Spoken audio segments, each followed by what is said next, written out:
विमलताईंनी ज्ञान जगाला दिलं नाही, पण स्वतः घेतलं. वेदांताच्या अत्यंत अशा प्रकारच्या प्रारंभ होत्या.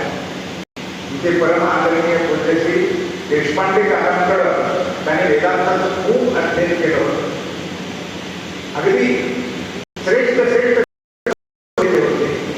आणि एवढंच नव्हे, महाराष्ट्राचे साक्षात वशिष्ठांचा अवतार ज्ञान महर्षी यांना म्हणावं असे पूज्यपाद महानोपाध्याय ब्रह्मदेव यतीश्वर शांती कस्तुरी महाराज अर्थात आमचे पूज्य बाबा यांच्या चरणाजवळ राहून त्यांनी वेदांताचे पाठ घेतले. वेदांत तत्वज्ञान ग्रहण केलं आणि त्यांचं जीवन सुद्धा ते ज्ञानमय अशा प्रकारचं होतं. अशा त्या मातोश्रीच्या स्मृतीप्रीत्यर्थ आज घेतलेला विषय म्हणजे श्रीमद भागवत यशस्वी जीवनाची गुरुकिनी. सज्जन, जगाच्या पाठीवर भगवंताचे अनेक अवतार झाले. अवताराचे प्रकार सांगताना खूप सांगितले. अंशावतार, अंशांश अवतार, कलावतार, पूर्ण अवतार, परिपूर्ण अवतार, पूर्णतम अवतार, आदेश अवतार, क्रोधावतार, अवतार, वस्त्रावतार, ज्ञानावतार, अशा अवताराचे अनेक प्रकार आहेत. त्यामध्ये ज्ञानावतार म्हणजे प्रत्यक्ष व्यास महाराजांचा हा नारायणाचा अवतार. व्यासो नारायण साक्षात, प्रत्यक्ष नारायणाचा अवतार म्हणजे व्यास महाराज हा ज्ञानावतार. जगाच्या पाठीवर व्यास महाराजांनी जेवढं ज्ञान जगाला दिलं तेवढं कोणी दिलं नाही. करता 16,00,000 श्लोकाचं महाभारत दिलं. एका वेदाचे 4 विभाग केले आहेत. म्हणूनच नाव व्यास पडलं. वेदांत व्यासेती इथे व्यासा. मूळ एक वेद असलेला व्यास महाराजांनी त्याचे 4 विभाग केले. ऋग्वेद, यजुर्वेद, सामवेद, अथर्ववेद. म्हणून त्यांचं नावच पडलं व्यास. नाहीतर व्यासाचं मूळ नाव काय? कृष्ण द्वैपायन असं नाव आहे. ते त्यांचे विभाग केले. ब्रह्मसूत्र लिहिली, महाभारत लिहिलं. त्या महाभारताला भारतो पंचमो वेद म्हणतात. 5वा वेद म्हटलेला आहे. जगाच्या पाठीवर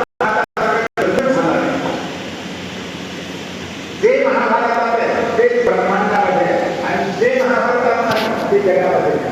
म्हणून व्यासोच्छिष्टम जगत सर्व असं म्हणतात. सगळं जग हे व्यासांचं उच्छिष्ट आहे. पृष्ठ जे काही म्हणतात कारणच आहे की व्यासांचे संपूर्ण ज्ञान महाभारतात दिलेलं आहे. अशा प्रकारचं त्याला 5वा वेद म्हणतात. या महाभारताची निर्मिती केली. आता तो ब्रह्मजिज्ञासा आधी ब्रह्मसूत्र लिहिली. 17 पुराण लिहिली. काय काय केलं हो व्यासांनी? वेदाचे विभाग केले. 5वा वेद महाभारत लिहिलं. ब्रह्मसूत्र लिहिली. 17 पुराण लिहिली. एवढं सगळं जगाच्या पाठीवर एवढं साहित्य निर्माण करून सुद्धा व्यास महाराजांना समाधान झाले ना. चित्त अशांत आहे. त्याची कारण अनेक सांगितलेली आहे. व्यास महाराज वेदा समाधीला बसले होते. ध्यान करता करता समाधी लागली आणि समाधीमध्ये 5,000 वर्षाच्या पुढचा काळ व्यासांना दिसू लागले. आजच्या घडीला काय घडत आहे? लोक कसे वागत आहेत? निवड अनाचा, गुराचा, बैराचा, हत्याचा, पापाचा, भ्रष्टाचार एवढा तो कळलेला आहे. कुठे सदाचार नाही, कुठे तपश्चर्या नाही, कुठे सत्य नाही, कुठे दया नाही, कुठे धर्म नाही. सगळं फक्त उदाहरण होईल निवाहा वडाचा फुट भाषण. पोटाची गाय कशी भरत? मी आणि माझी बायको, मी आणि माझा नवरा, मी आणि माझं कुटुंब याच्या पलीकडे विचारच राहतात. केवळ स्वार्थपण जीवन जगत आहे, पाप करत आहे आणि नरक यात्रा दुःख भोगत आहे. हे सगळं व्यासांना आज जे घडत आहे ते 5,000 वर्षापूर्वी समाधीमध्ये. संत हे त्रिकालदर्शी असतात. त्यांना भूत भविष्य वर्तमान कळतं. पुढचा 5,000 वर्षाचा काळ जेव्हा व्यासांना दिसू लागला तेव्हा व्यास महाराज चिंतातूर झाले. विचार करतात त्यावेळी एवढे लोक सगळे दुःख भोगत आहेत. नरक यातना भोगत आहेत, त्याचा उद्धार कसा होईल, त्यांचं जीवन सुखी कसं बनेल. संत कोणाला म्हणून जो दुसऱ्याच्या सुखानं सुखी होतो आणि दुसऱ्याच्या दुःखानं दुःखी होतो त्याला साधू पुरुष म्हणा.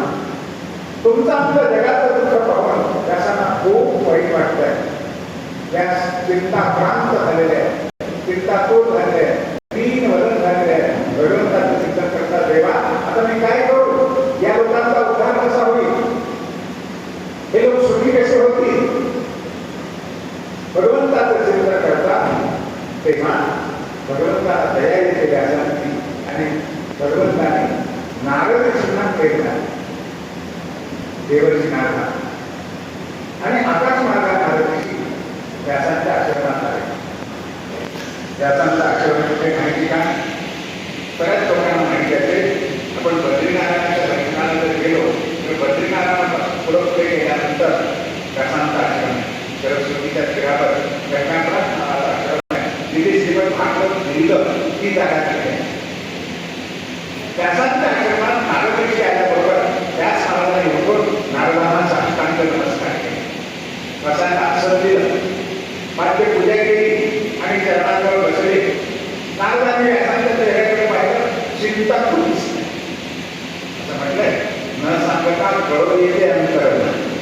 संतांना काही सांगायची गरज नाही, आपोआप त्यांना कळू येतं. त्याच महाराजांच्या अवस्था पाहून विचारतात, त्याच महाराज तुम्ही वेदाचे विभाग केले, महाभारत केलं, 17 पुराण केली, ब्रह्मसूत्र केली आणि एवढं करून सुद्धा तुम्ही असमाधान दिसता आहात, अशांत दिसता आहात, चिंतातूर दिसता आहात. कसली चिंता लागली तुम्हाला, कसलं दुःख लागले तुमच्या मागे, तुमचा चेहरा का असा रडका दिसतोय. तेव्हा व्यासाने हात जोडले आणि त्याच महाराज म्हणतात, तथापि आत्मा परितुष्यते. गुरु महाराज तुम्ही म्हणतात की सत्य आहे की वेदाचे विभाग केले, 5 वेद महासूत्र केली, सगळं केलं, पण तरी सुद्धा मला अजून आत्मसमाधान लाभलं नाही. माझं जीवन परिपूर्ण आहे असं मला वाटत नाही.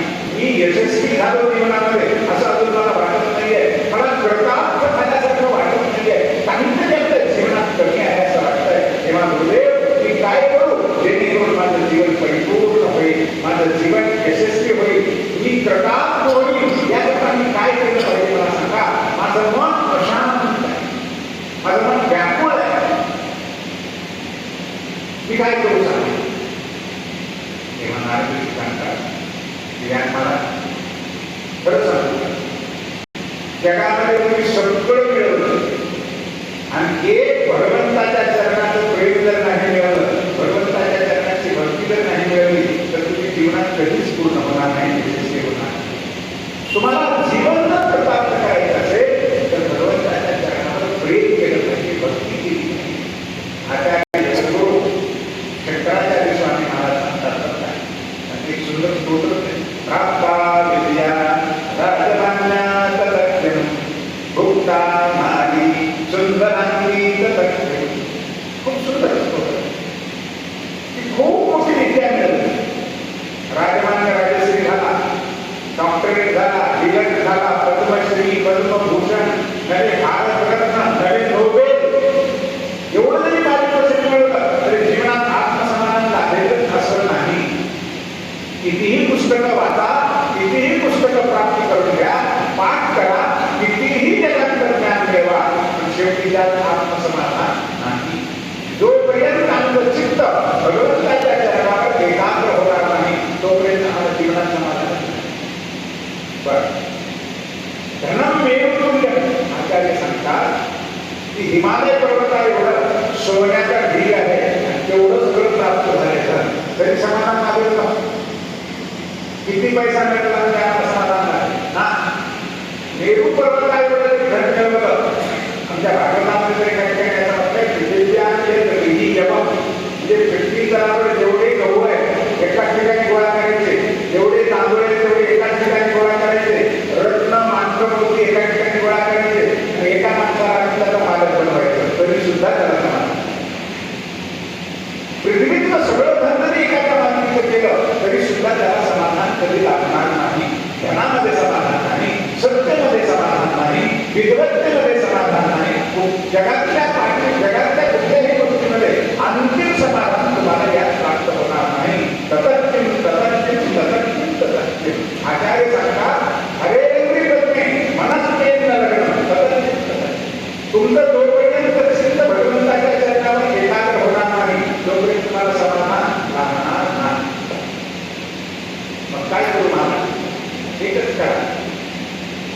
आतापर्यंत पुष्कळ चरित्र लिहिली, सगळं काही लिहिलं.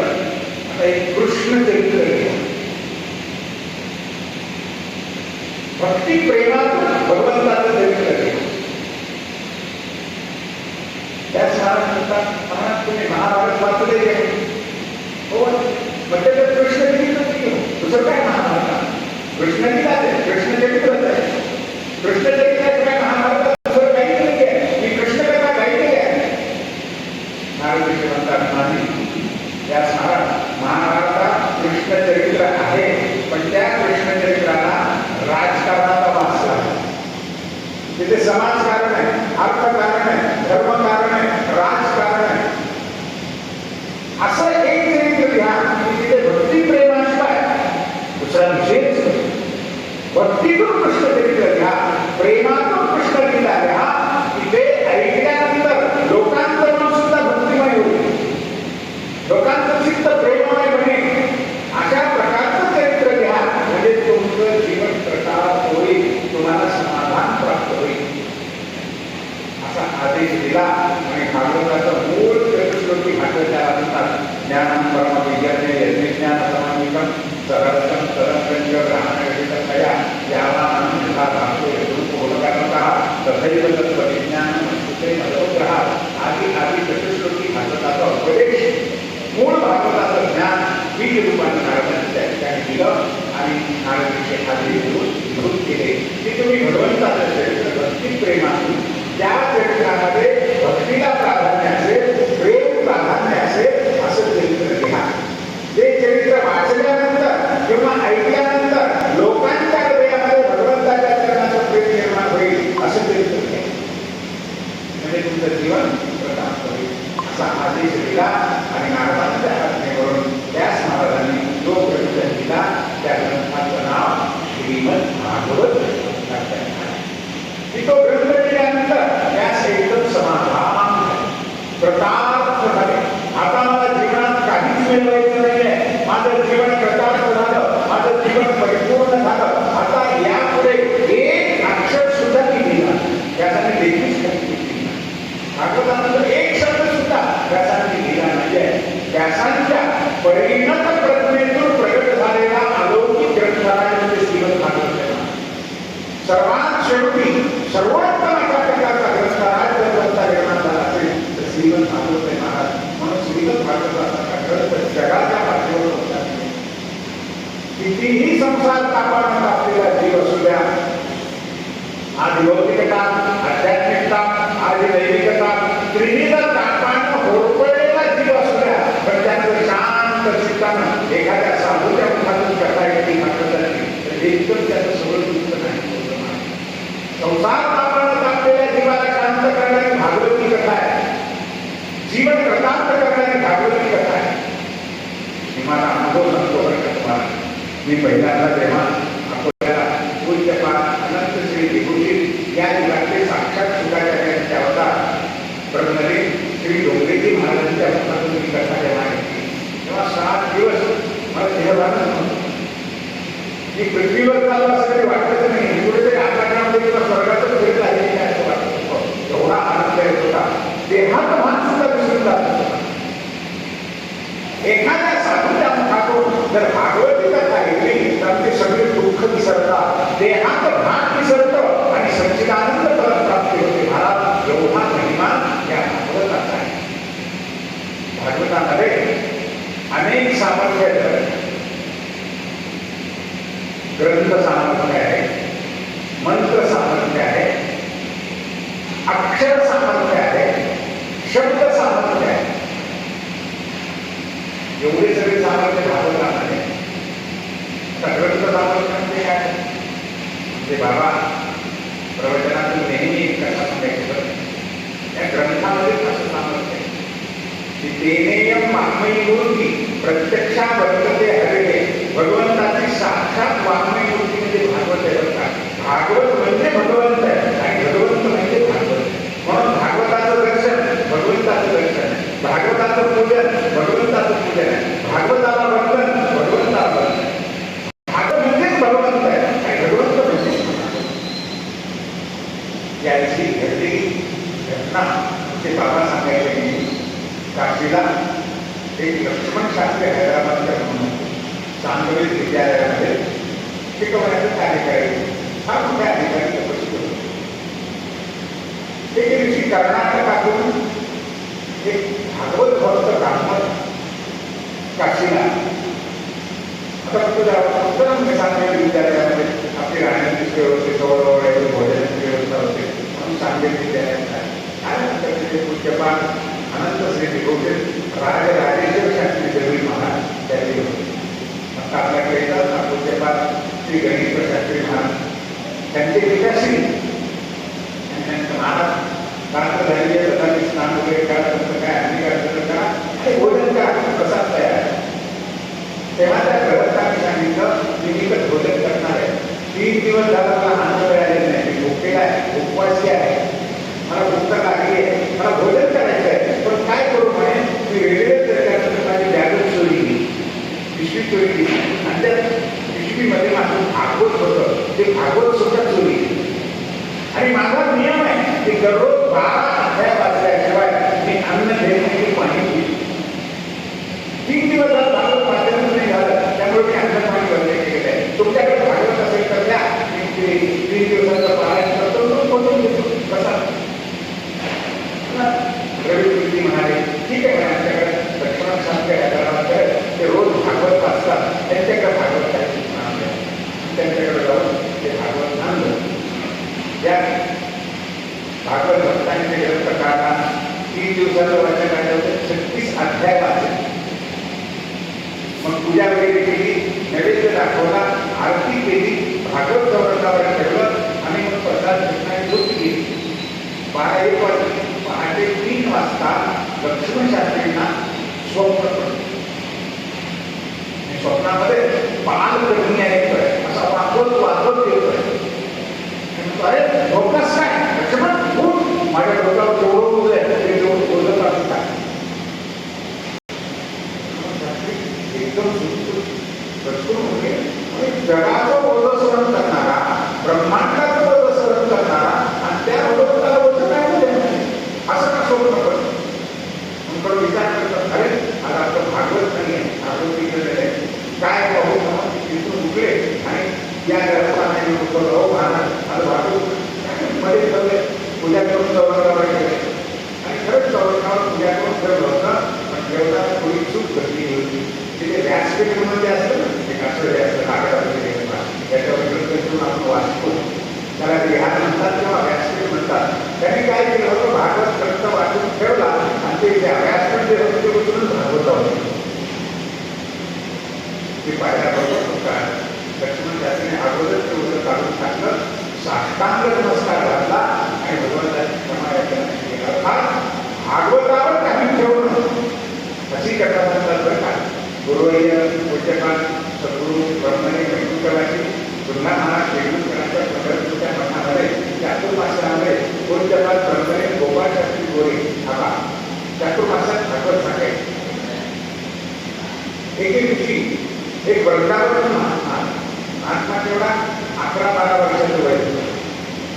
पण अधिकार काय अख्खं भागवत मुखत होतं आणि त्यांनी ऐकल्यानंतर भागवत आल्यानंतर नमस्कार केला सर्वांना आणि हात जोडून तुम्ही भागवत ऐकता मला खूप आनंद वाटला. पण माझी एक विनंती आहे. काय विनंती आहे तुम्ही असे दोन्ही हात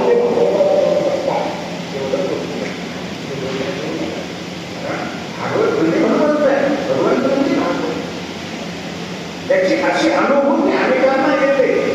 हे ग्रंथ सामर्थ्य याला म्हणतात. उगी काहीतरी लिहिले असं नाही आहे. या ज्या कागदावर ही भागवताची अक्षर केली आहे त्याच्या ठिकाणी ब्रह्मत्व येतं, भगवत तत्व येतं, त्या ठिकाणी भगवंताचं प्रगतीकरण होतं महाराज. पण याला ग्रंथ सामर्थ्य असं म्हणतात.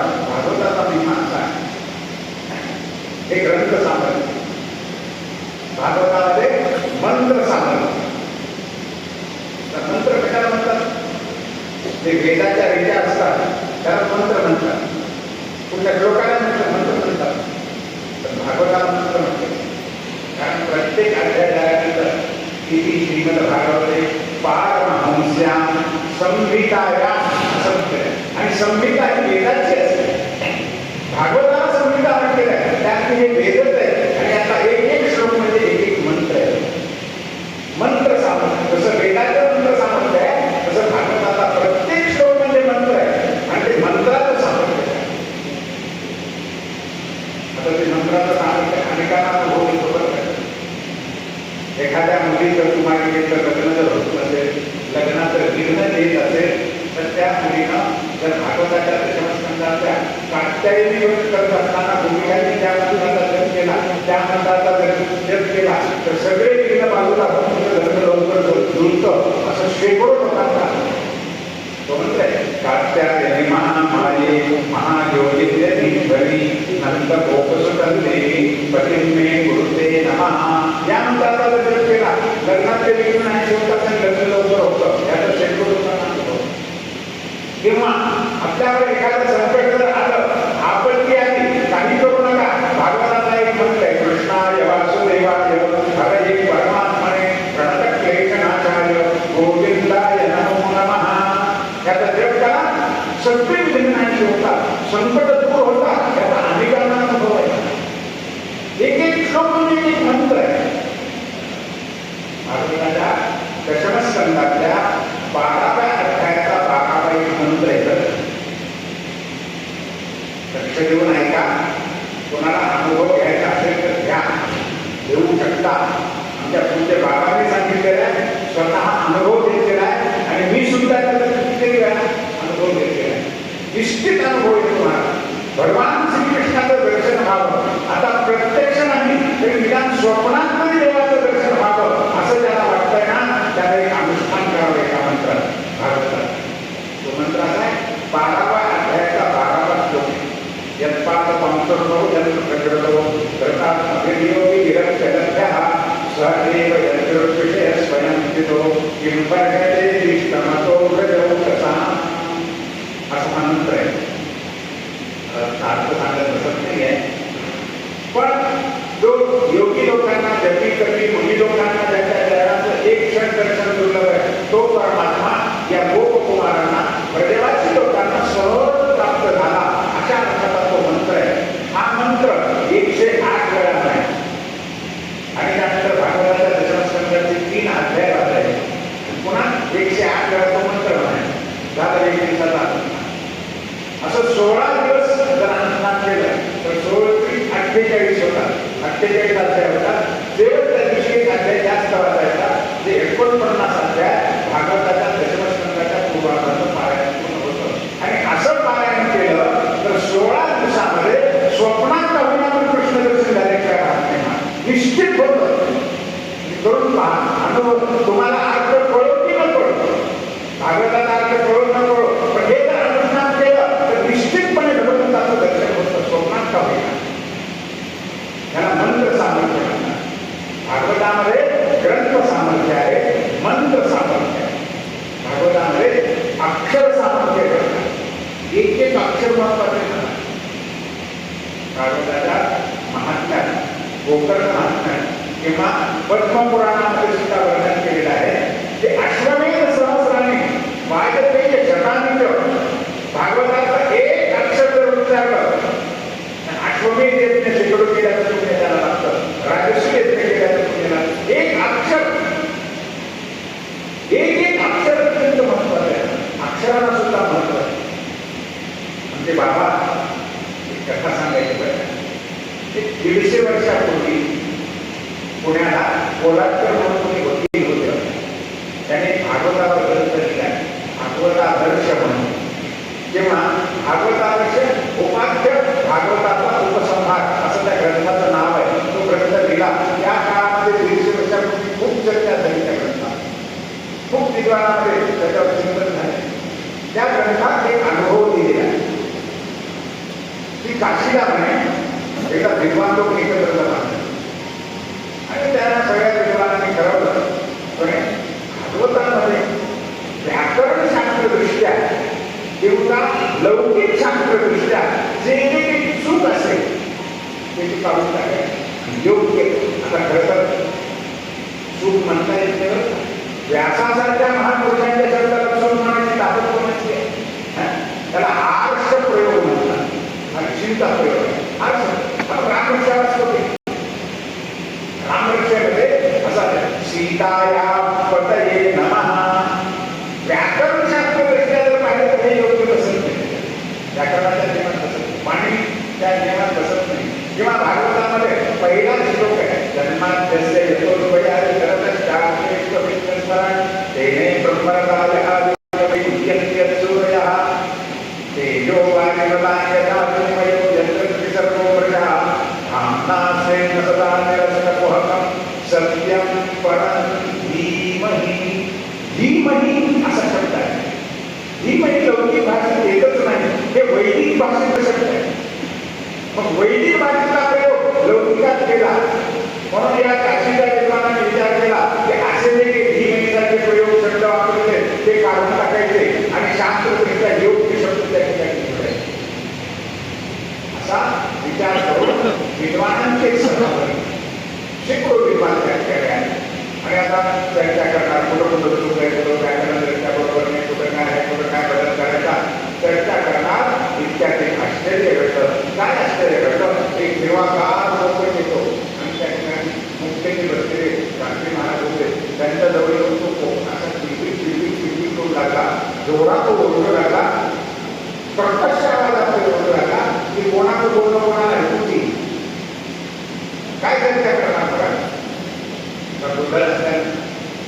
मग त्या दिवशी त्या सगळ्या विद्वानाने खराब पाठ केला की म्हणे अरे हा पोपट साधारण कोणी नाही, चुकायच्या वेळेची इच्छा नाही, आज मुहूर्त लागणार नाहीये, आजच्या दिवशी आपण हे करू नये, आपण उद्या बसू.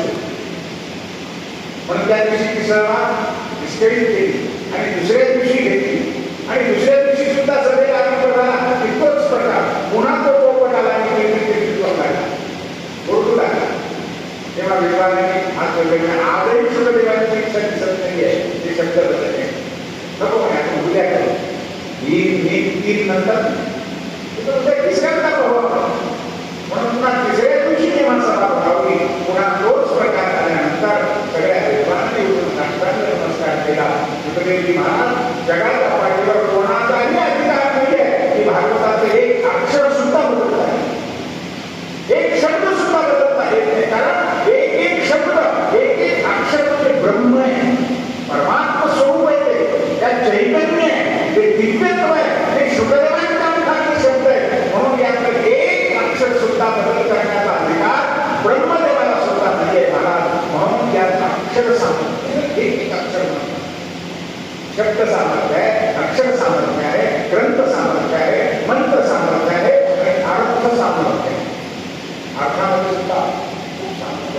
आता अर्थ सामर्थ्य अनेक जण त्यांना पुरवलेला भागवताचा अर्थ ऐकून किंवा भागवत वाचून आत्मज्ञान प्राप्त करून घेऊन त्या भक्तीचे द्वारा मुक्त झालेले लोक हजारोनी लाखोनी करोडोच्या संख्येत. हे अर्थ सामर्थ्य. भागवत ऐकल्यानंतर आमचं अज्ञान नाहीसं होतं, आमचं जीवन प्रेममय बनतं, भक्तिमय बनतं, आमच्या जीवनात क्रांती घडते. या ग्रंथामध्ये काय सामर्थ्य ते सांगता येते. बरं, तो ग्रंथ वाचल्यानंतर आपले विचार बदलतात. लहानपणी आम्ही शाळेत असताना ते प्रभात फेरी वगैरे ज्या वेळेस असायचे, मग त्यामध्ये गांधी की जय, गांधी की जय, गांधी खूप बरोबर आहे. आम्हाला गांधीजी म्हणजे फार वेगवेगळे मोठ्या भारतात असं वाटायचं. त्यावेळी पुन्हा एकदा धारणीचे दिवस म्हणून एक पुस्तक वरनाथ कुलकर्णी सोलापूरचे आहेत त्यांनी प्रत्यक्ष अनुभव घेतलेले आहे धारणीमधला आणि त्यांनी अनुभव घेतलेले आहे आणि ते पुस्तक वाचल्यानंतर पुन्हा आता आयुष्यामध्ये ब्रह्मदेव येऊन म्हणाले त्याला महात्मा मानता आमची तयारी होती. हे ग्रंथ वाचला तर मन परिवर्तन होतं. तसं आम्ही कितीही विषयात झालेले असलो, कितीही संसारामध्ये आसक्त झालेले असलो, तर मन लावून एकदा जर भागवत वाचलं तर आमचं जीवनच पालन करणार, आमचे विचार पालटतात, आमची विचारसरणी बदलते, आमचं जीवन प्राप्त होतं. घोर वाद लावून त्या ठिकाणी भक्तिवान जीवनामध्ये येतो आणि जीवन प्राप्त होतं. अशा प्रकारचं सामर्थ्य या भागवतामध्ये आहे. कित्येक अनुभव आहेत महाराज. आमच्या घरीला घरी म्हणून आमच्या गावामध्ये एकाच्या घरी ब्रह्मसंबंध होती. 7 काय प्रेत योगी केलं अतृप्त विषयाच होऊन राहिलं. त्या घरात मला सुद्धा जोडून दिलं आणि ते सद्गुरू चुडामणी महाराज त्या ठिकाणी गेले आणि 7 भगवताची पारायण केले. अगदी 7च्या 7 विषयाची गावाच्या गावात गाव आहे तिथे असं काही घडत होतं, काही दिसत होतं, काही चित्र विचित्र अनुभव येत होते. उदास वाडा होत गेलेला सगळे भूताचा वाडा तेव्हा त्या मालकांना भागवताचं पारायण केलं. स्वतः मीच गेलो होतो पारायणाला. 7 दिवस आधी गाईच्या दुधाचं पारायण केलं होतं. संपूर्ण संहितेचं पारायण, दुधाशिवाय काही घेतलं नाही. अक्षरशः 7च्या दिवशी त्या यजमान माऊलीला पहाटे 3 वाजता स्वप्न पडलं आणि 2 गोमाता दिव्य रूप घेतलेलं आहे आणि त्याचं नरकुंडातून वर येत आहे आणि त्याने सांगितले आम्ही आता पापातून मुक्त झालो, नरकातून मुक्त झालो, तू आम्हाला भागवत ऐकवलं, तुझं कल्याण असो असा आशीर्वाद दिला आणि ते निघून गेले. घडली घटना अशा कित्येक घटना घडतात. अतृप्त आत्म्याला मुक्ती देणारं भागवत आहे. आपण गोकर्ण महात्म्य ऐकत होते. गोकर्ण महात्म्यात काय आहे? गोकर्णाचा भाऊ बंधू काहीतरी होता, तो प्रेत झालेला होता, वायूच्या रूपात प्रेताच्या रूपात होता. वेळूच्या आणि लाकडामध्ये त्याला बसायला लावलं आणि 7 दिवस गोकर्णाने त्याला भागवत सांगितलं. आपण कथा ऐकत होते. पहिला दिवस झाला 1 कांड चुकलं, दुसरा दिवस झाला 2 कांड चुकलं, तिसरा दिवस 3, 7 दिवसात 7 कांडे चुकले आणि लक्ष प्रकाश पडला आणि तो बंधू काही त्या ठिकाणी चतुर्थी नारायणाच्या रूपात प्रकट झाला. त्यानं साष्टांग नमस्कार केला, भागवताला नमस्कार केला आणि गोकर्णाला नमस्कार केला. धन्य अहो बंधो कृपा सिंधू, तू दयेचा सागर बाबा मला मुक्त केलं. धन्य भागवती वार्ता प्रेत पीडा विनाशिनी. भागवती वार्ता, भागवती संहिता, भागवती कथा जी आहे ना, प्रेत पीडेतून मुक्त करणारी आहे, अतृप्त आत्म्याला मुक्त करणारी आहे, दुर्गती प्राप्त झालेल्या जीवाला सद्गती देणारी आहे. एवढंच नव्हे तर आत्महत्या करणाऱ्या जीवाला मोक्षच नाही, मुक्तीच नाही म्हणतात. पण भागवताचं सेवन जर त्याला करविलं तर मग मात्र मुक्त होतो, असं काही ठिकाणी वर्णन केलेलं आहे. अर्थात मेल्यानंतर अतृप्त आत्म्याला जर भागवत मुक्त करतं तर जिवंतपणे आणि श्रद्धेने ऐकल्यानंतर करणार नाही. आज भारतामध्ये हजारोने लाखोने करोडो लोक भागवताच्या सेवनात मुक्त झालेले आहे, सच्चिदानंद रूप झालेले आहे, त्यांचं जीवन कृतार्थ झालेलं आहे. व्यासांचं जीवन नवे नवे अनेक संतांचं जीवन भागवतामुळे कृतार्थ झालेलं आहे. म्हणूनच त्या रत्नागिरी संप्रदायाचे अध्वर्यू जगद्गुरु श्री तुकाराम महाराज एका अभंगामध्ये सांगतात, गीता भागवत कविती श्रवण अखंड चिंतन विठोबा. तुकारामाने मध्ये घडत त्यांची सेवा तरी माझ्या देवा आड नाही. जगातला पाठीवर गीता आणि भागवत हे सर्वोत्तम ग्रंथ आहे. ते श्रवण करतात गीता भागवताचं, त्यांची सेवा मला घडत असं श्री तुकाराम महाराज म्हणतात. एवढा महिमा त्या भागवताचा आहे. भागवताचा महिमा एवढं वर्णन करण्यासोबत कधीच आहे. भागवताच्या श्रवणानं, भागवताच्या पठणानं आमचं जीवन कृतार्थ होतं, परिपूर्ण होतं. एक भगवत भक्ती वाचून कितीही काही मिळवलं तर जीवनात यशस्वीता नाही, परिपूर्णता नाही, कृतार्थता नाही, जीवन परिपूर्ण नाही. भागवताच्या श्रवणानं, भागवताच्या चिंतनानं जीवन कृतार्थ होतं.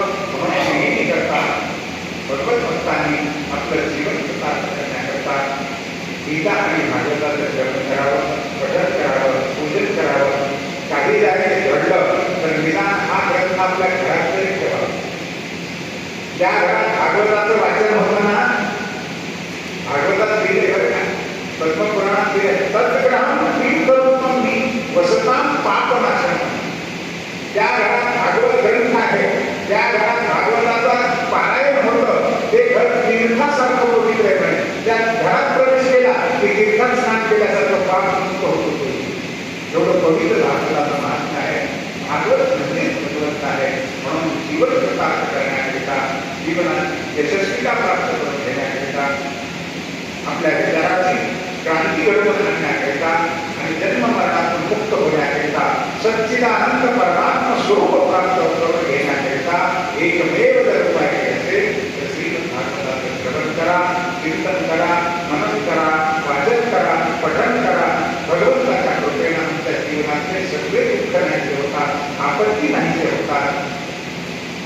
ठिकाणी ठेवतात आणि जीवन सुखमय आनंदमय होतो.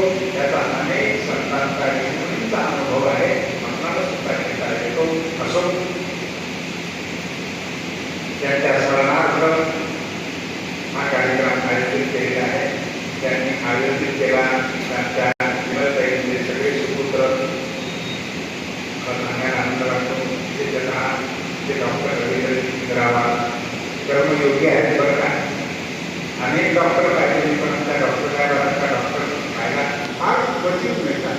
गणित आहे, अत्यंत सात्विक प्रवृत्ती आहे. म्हणजे गिरणचे काय प्रकारचे काय आता त्याचे जे साहेबांच्या माध्यमाने गेले त्यांची पुढे पुत्र ही परंपरा चालवत आहे. ही सगळीच मुलं हारुराव काय विशेषतः ते गिरीशेठ काय वैभव आहे, तारुण्य आहे, सगळं असताना सुद्धा कुठल्याही प्रकारचा अहंकार नाही, आवेगाने नाही, कुठल्याही प्रकारचा अत्यंत सात्विक अगदी भरपूर मेनाहून होऊ म्हणा किंवा लोण्याहून होऊ स्वभाव खूप सात्विक आहे. ही प्रत्यक्ष डोळ्याने पाहिल्यावर काय श्रीमंतताई नांदेडकरांच्या दवाखान्यात होत्या.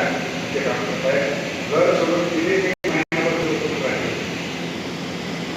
आई आई डोक्यावर हात फिरवा, कानावर हात फिरवा, आई राम श्रीराम श्रीराम जप करायला थोडा शिकलेला डॉक्टर पण आईच्या गालावरून हात फिरवतो, डोक्यावरून हात फिरवतो, डोळ्यात अश्रू येतात. आई राम म्हण म्हण श्रीराम म्हण जप करायला लावलं. किती प्रेमानं सेवा केली. सगळीच मुलं खूप सात्विक आहेत. अशीच त्यांच्या जीवनामध्ये सात्विकता वृद्धिंगत व्हावी, भक्ती वृद्धिंगत व्हावी. व्रतांची सेवा, धर्माची सेवा, धर्माचं कार्य, समाजाचं कार्य त्यांच्या हातून घडावं. संपत्ती तर बऱ्याच ठिकाणी असते पण त्या संपत्तीचा सदुपयोग करता आला पाहिजे. जोडून या धन उत्तम व्यवहार उदास विचारे वेगवेगळे म्हटले. आपल्या जवळची संपत्ती काही समाज कार्याकरता, धर्म कार्याकरता, देव कार्याकरता तिचा सदुपयोग करावा. मला सांगायला आनंद वाटतो. त्याचे घराबार परिवाराने चतुर्वेदेश्वर धामला खूप कार्य केलेला. वेदांचं अध्ययन आणि अध्यापनाच्या कार्यामध्ये सिंहाचा वाटा घराबार परिवाराचा. तिथे जे बांधकाम झालं तिथे बाबांचं घर, राम मंदिर बांधकाम झालं त्यात सिंहाचा वाटा त्या घराबार परिवाराचा. तिथे उत्सव असले खूप अन्नदान वगैरे तिथून ते करतात. असंच उत्सव होतात त्यांच्या हातून. वेदाची सेवा करावी, भागवताची सेवा करावी, समाजाची सेवा करावी, धर्म कार्य त्यांच्या हातून निरंतर करावं आणि त्याकरिता भगवंताच्या कृपेने त्यांना दीर्घ आयुष्य, चांगलं आरोग्य प्राप्त व्हावं अशी मंगलमय कामना करून उपस्थित असलेल्या तुम्हाला बंधुवर्गाने भगिनी वर्गाला तुम्ही शांत चित्ताने ऐकून घेतलं त्याबद्दल सगळ्यांना आदरपूर्वक प्रेमानं वंदन करून झालेली सेवा पूर्ण करतो. वाणीला विराम देतो. कुंडली गमनधारे श्री गुरु ज्ञानदेव तुकाराम गोपाल कृष्ण भगवान की, राजा विराज प्रभुरामचंद्र भगवान की जय, पवन सुत हनुमान की, विठ्ठल विठ्ठल विठ्ठल